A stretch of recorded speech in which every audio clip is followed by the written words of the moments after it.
আমার বুদ্ধির কিন্তু মনও ভরেনি, পেট তো ভরবেই না, মনও ভরেনি। হ্যাঁ, যখন তখন হামলাকারী আবার হামলা করতে পারে, জঙ্গলদস্যু তো, জঙ্গল থেকে এসেছে। হয়েছে হয়েছে আমার হয়েছে হয়েছে বাবিটা, হয়েছে। জল খেয়েছো?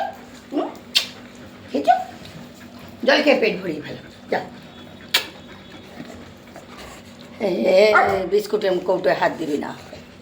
এবার আমায় বলে দিয়ে বিস্কুট। আই দেখো দেখেছ, আমি তো জানি কে কোন অ্যাঙ্গেল থেকে কথা বলবো, ওকে হাঁটিয়ে দিয়ে এবার আমাকে বলে তুই দে। ও দেখেছে, এই বিস্কুট একটা দে আর ওই বিস্কুট দুটো দে। ভুন্ডুমি